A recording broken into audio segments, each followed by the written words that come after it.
I've been using the M1 Max MacBook Pro since it first came out over 4 years ago, and it's been a great computer. But I wanted something smaller and more portable, and I was curious to see how good are these M5 chips. I know some of you that are watching are trying to decide, do you go with the Pro or Max, or can you get away with the Air? And I hope this video will help you out. I'm going to share with you my workflow, why I decided to go with the version I did, and if it was a mistake, because I can't return this now. It is out of the return period and I'm stuck with it. Before I share my experience going with the downgrade from the Max to just a simple M5, the reason why I didn't go with the M5 Pro or Max was rumors pointing to a major upgrade with the M6 Pro and Max. And who knows when that'll actually happen, but I thought this would be a great chance to see how much power do I really need.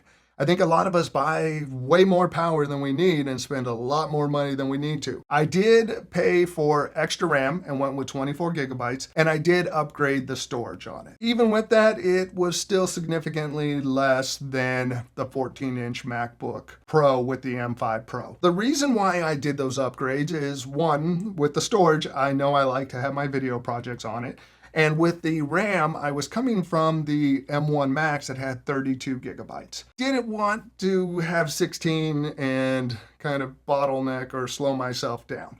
But I think for a lot of people, that 16 gigabyte base level is going to cover you fine. I'd mentioned I wanted a smaller computer and I wanted something lighter. I found that with this, it spent too much time on my desk. I have a studio display. I would plug it into that and then I just wouldn't go mobile.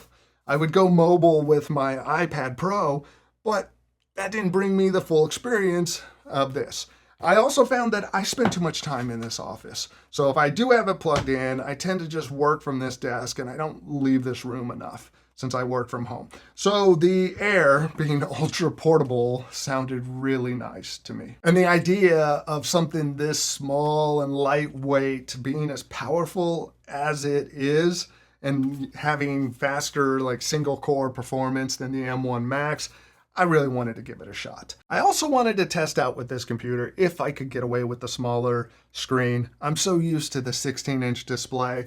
I figured if this 13.6-inch screen worked out well for me, then I'd be fine with the 14-inch Pro if I decide to go that route. Now, I've been using this for the past 2 weeks. I pre-ordered it and it arrived on release day. And in that time, I've tried to learn as much about the Mac RAM as possible and how it works so I can see if I was getting bottlenecked. And if there's anything you can add to this about Mac RAM, let us know in the comment section. But what I did is I opened up Activity Monitor. In Activity Monitor, you see under your memory usage how your RAM is being used. I want to help you kind of break down what you're seeing in Activity Monitor.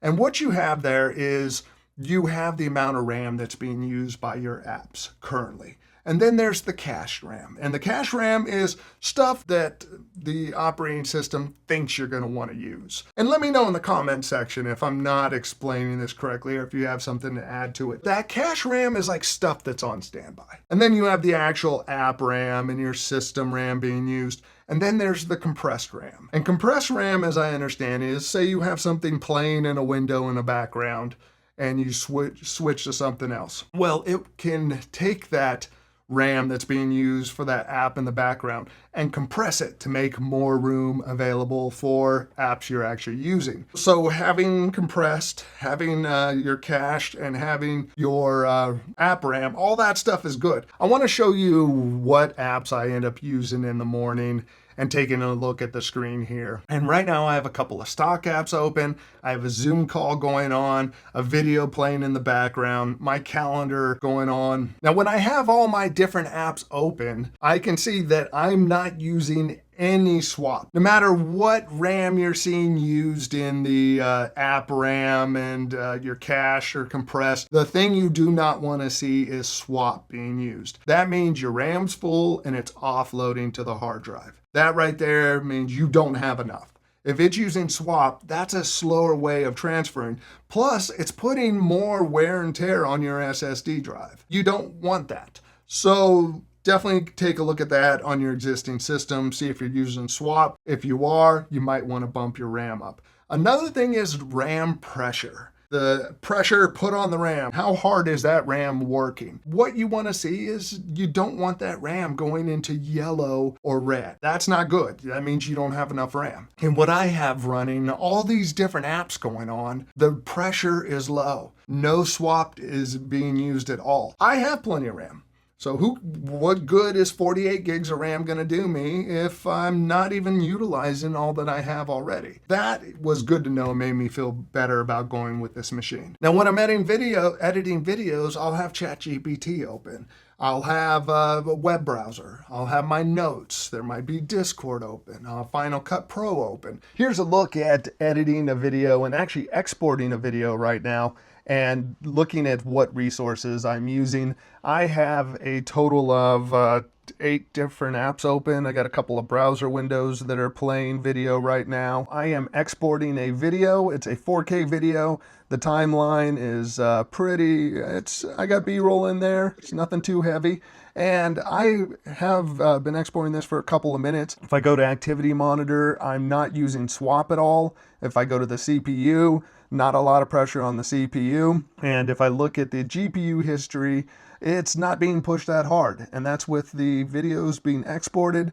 ChatGPT open, 2 different browsers open, and each playing videos, Discord, Mail, and some other apps. With all this going on, I still have plenty of CPU power and plenty of headroom with the RAM. With the M1 Max, I would have had this exported quicker. I'm okay with the speed it's exporting, considering this thing is half the price and has plenty of power to do more than I would normally do when exporting a video. I am glad that I went with the 24 gigabytes of RAM, just so I had plenty of headroom in there and haven't had to touch swap at all. Now, something else to take a look at is GPU usage. And you can go in Activity Monitor and check out GPU history. And this is one area that I learned about, because where I did start having problems was when I tried to run my Ecamm Live and edit at the same time. And in doing some research, the primary window for the live streaming software was very GPU intensive. So I learned by minimizing that, it pulled the load off of the GPU. But the other issue I ran into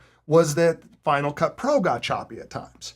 And in doing some more research, I learned that Ecamm Live is using the video encoder to deal with the incoming camera feeds. And Final Cut Pro is using the video encoder. Well, big difference is the Max and Pro chips have 2 video encoders.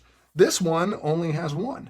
So it's having to split it between those 2 apps. So for me, I'm not keeping those 2 apps open at the same time. If I need to record some additional stuff with my streaming software, just close Final Cut Pro for a moment. But overall, in using it, whether it's editing or all my different apps open, it felt snappy the whole time. I feel like apps opened up quicker. And really the only place I ever saw this thing perform slower than my M1 Max was when it came to video editing. When I went to export a video on the M1 Max, it took 6 minutes to export a video. On here, it took 12 minutes. That, I'm not exporting a ton of videos in a day. It's just my videos, so I can do something else during those 6 minutes. If you're exporting a lot of videos, then you probably do want to go with the Max. But for everything else that I used it for, I never felt that the M1 Max was giving me more. I'm not doing Logic and music production, all that. If you are, there's plenty of videos to watch on that stuff. Now, another test that I did, something I was concerned about, was live streaming. I had the M1 MacBook Air, and it just could not keep up live streaming.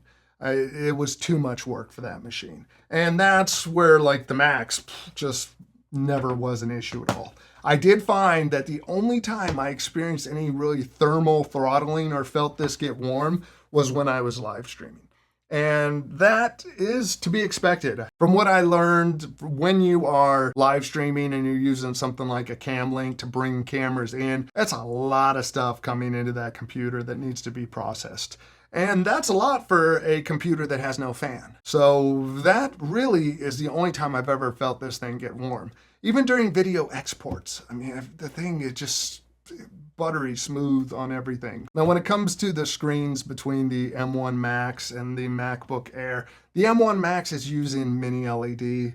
You know, the black levels are better. This is LCD. For me, I don't really care. I don't watch content on my computer. If I want the best looking screen, it's either going to be on my OLED TV or I'm going to go with my iPad that has the tandem OLED.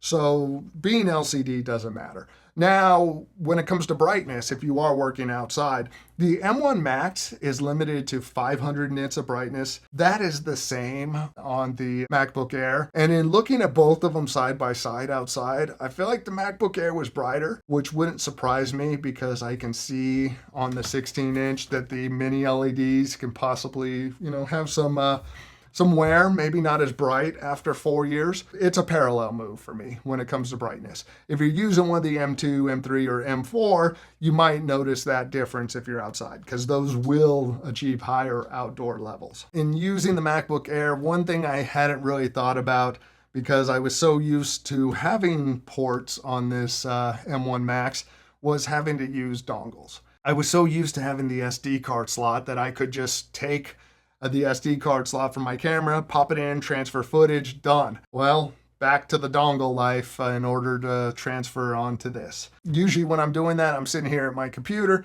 I have my studio display, plug that in, put the card into the USB hub I have plugged into that. So really not a big deal to me if I need to use the hub. When it comes to the battery life, the MacBook Pros have better battery life.